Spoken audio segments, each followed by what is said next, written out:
Hello, this is Esther. Reboot by M.K. Kim. Day 8. Chapter 3.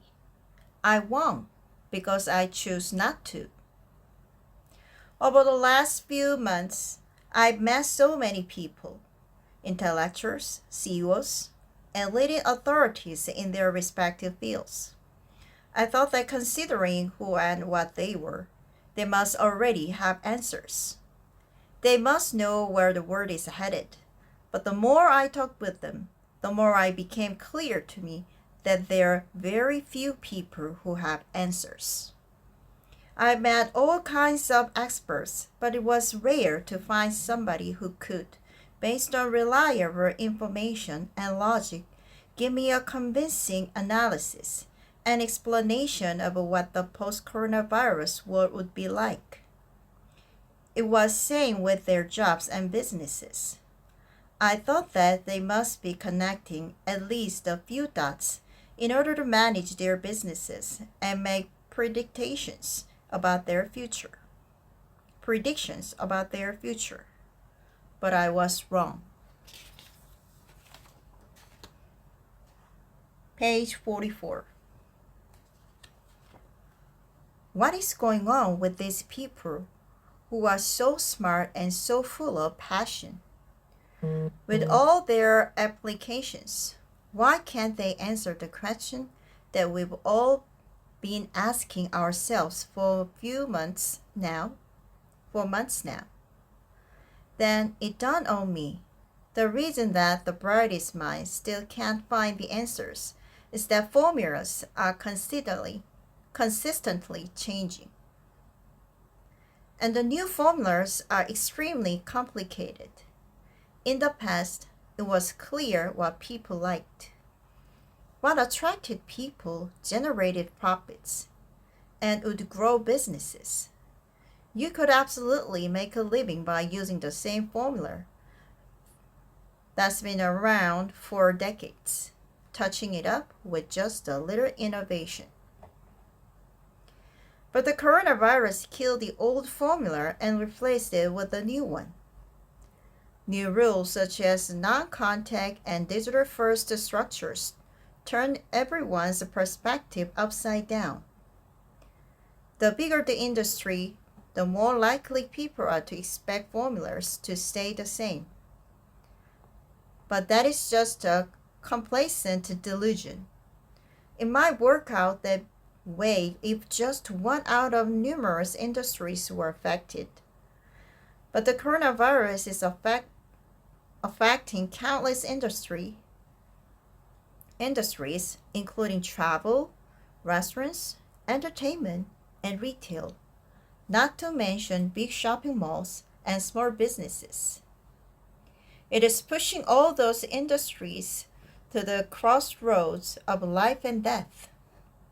We are in a situation where everybody's in on their own to find a way to survive.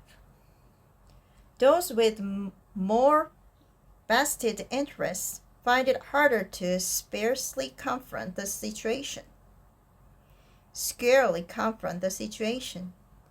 They cringe and step back because they are afraid to part with the sure thing, the proven money-making foundation, formula, and habit. The fear prevents them from exploring new formulas or even accepting the new formulas are necessary. Perhaps it is a human instinct to freeze in the face of the unexpected. But there is one thing we must remember every time that happens. While you're hesitating, the second storm is approaching. Many of the changes that we believe to be temporary are going to be permanent. Children may not be able to return to school. Unpaid leave could end with massive layoffs. Companies might hang on for 6 months, but now 2 years.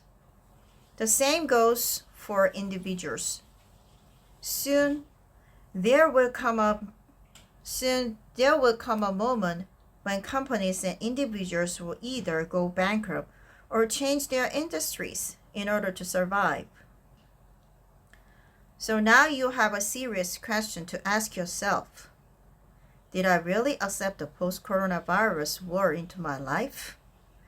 Am I seriously determined to overcome this crisis by myself? The Gangnam Never Fails legend no more. Che Jae-boong, professor from the Department of Mechanical Engineering at Sungkyunkwan University, and the author of Homo Sapiens, once told me about the kind of future-oriented talents that companies would be looking for. A while ago, a fourth-grade elementary school participated in a drone competition and defeated grown-up competitors to win the grand prize. It turned out that he was from a small rural elementary school that had only 14 students in total, and he taught himself drone operation by watching YouTube videos. Do you know what he's learning right now from watching YouTube videos? It's coding and artificial intelligence.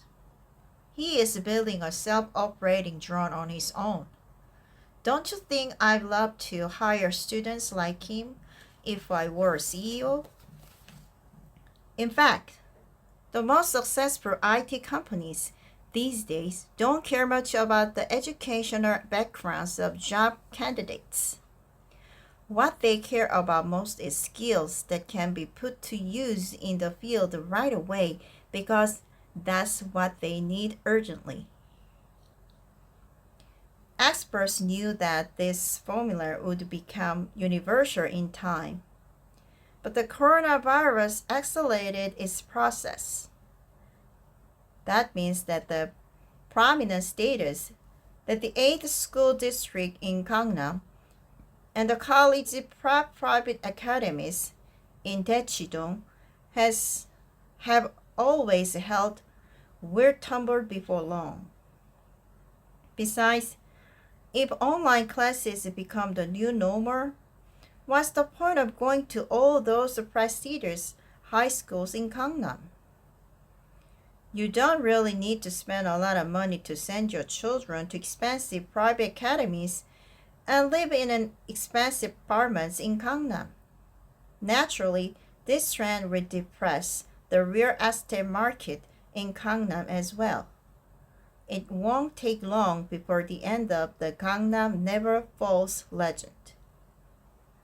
Thank you.